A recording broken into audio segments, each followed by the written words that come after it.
इस मालिक के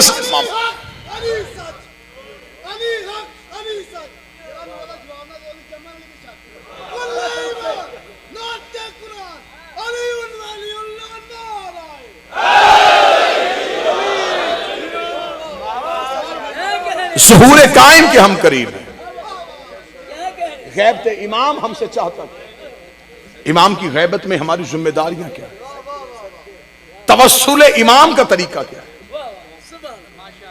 आज का शिया इमाम से राब्ता कैसे कर सकता?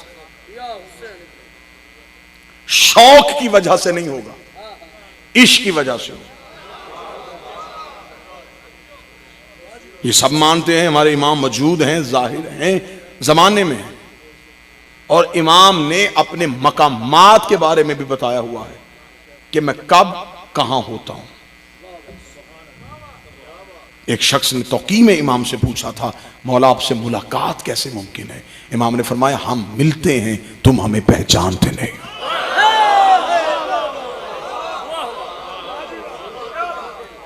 और रवायात में ये कसरत के साथ आया, जब कायम ज़हूर फरमाएंगे तो इमाम का हर शिया इमाम को देख के कहेगा कि हमने तो पहले आपको देखा हुआ। इतनी ज्यादा मुलाकातें हैं इमाम के साथ, लेकिन अदम मार्फत की वजह से, कमी मार्फत की वजह से हम अपने इमाम को पहचान नहीं सकते। मौला फरमाते हैं, मैं हर शिया को मिलता हूं उसकी मार्फत के मुताबिक, किसी को ख्वाब में, किसी को ख्याल में, किसी को तखय्युल में, किसी को हकीकत में। मिलता मैं सबको। मौला फरमाते हैं कि अगर मैं एक लम्हे के लिए भी तुमसे बेखबर हो जाऊं, यह तमाना तुम्हें हमेशा के लिए खत्म कर दे। मैं इतना बाखबर हूं तुमसे। यहां तक मैंने पढ़ा है कि इमाम फरमाते हैं कि तुम्हारे रोजाना के अमाल मेरे सामने आते हैं। और इमाम फरमाते, शायद तुम गुनाह करके सो जाते हो, मैं तुम्हारे गुनाहों को अपने खून के आंसुओं से धोता हूं। उनकी तरफ से मोहब्बत में कोई कमी नहीं, हमारी तरफ से राब्ते की बहाली की कमी है। मुलाकात इमाम कैसे मुमकिन?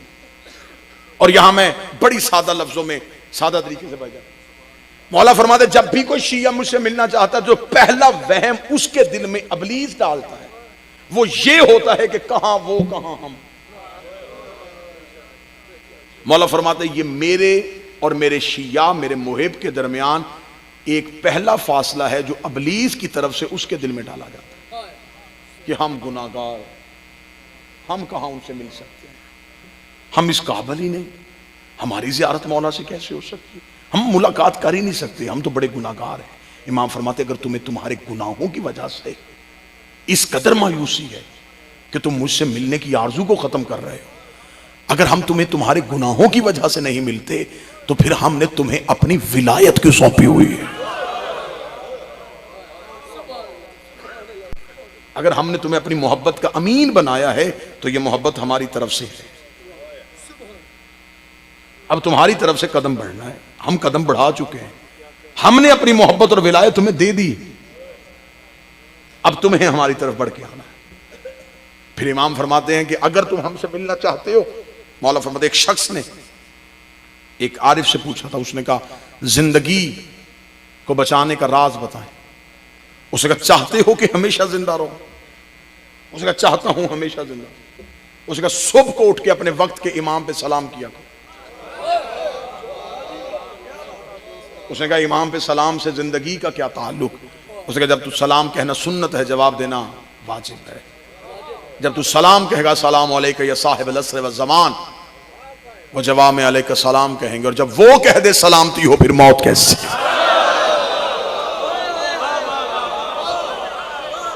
जब उनकी जुबान से निकल आए कि सलामती, फिर मौत कैसी? घबराहट तब आती है जब हमारी तरफ से राब्ते की कमी मुमकिन होती है। मुलाकात भी है इमाम से, इमाम मिलते भी हैं, हर किसी से मिलते हैं, सिर्फ और सिर्फ इमाम चाहते हैं कि इश्क पैदा किया जाए, वो जज्बा पैदा किया जाए।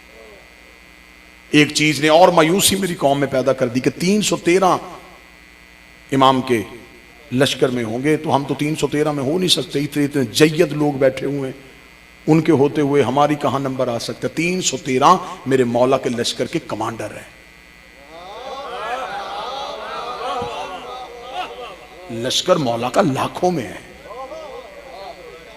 ये 313 जो हैं ये वो हैं जो सिपा सलार हैं मेरे मौला के। इनमें से 4 नबी हैं जो सिपा सलार हैं। इनमें माल के अस्तर भी हैं।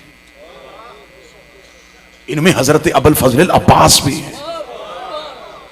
ये कायम के लश्कर के सिपाही हैं। हजरत अबुल फजल अब्बास कायम के लश्कर के सिपाहियों में से। फिर मुझे जुमला कहने की इजाजत दीजिए, जो हुसैन का सिपा सलार हो वो कायम का सिपाही होता है। एक शख्स ने सवाल किया था और वो सवाल मौला से ये था, उसने कहा मौला अगर खून हुसैन का बदला वक्त के इमाम आखिरी इमाम ने लेना है तो ये बदला जनाब सैयदुल साजिदीन को लेना चाहिए था, अमीर मुख्तार ने क्यों लिया? हुज्जत के होते हुए गैर मासूम ने खून हुसैन का बदला क्यों लिया? फरमाया बदला खून हुसैन अभी बाकी है, वो है मुंतकमुल्लाह के नाम पे, मेरे 12वें पे। उसने कहा मौला सज्जाद ने बदला क्यों ना लिया, ये 12वें की सूरत में क्यों है? जितना खूबसूरत जवाब इमाम ने दिया। इमाम ने फरमाया अगर मौला सज्जाद बदला लेते तो सिर्फ उस दौर के यजीदियों से लेते।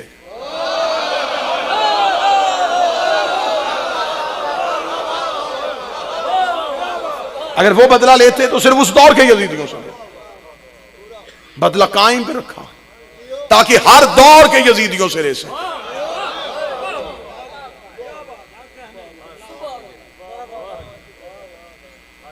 फिर जब आएंगे और मुअज्जन होगा मेरे कायम का हजरत ईसा,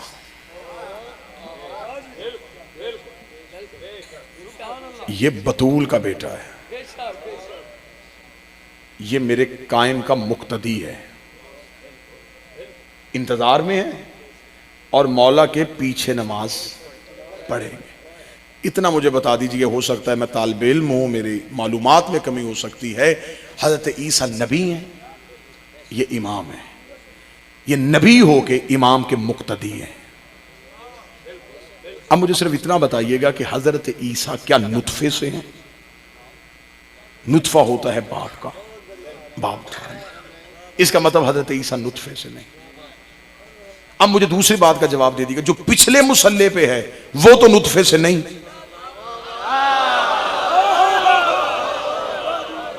और जो अगले मुसल्ले पे है ये हमारी तरह आया है। फिर इसका मतलब मानना पड़ेगा पीछे आमर है, आगे ओलेल आमर है।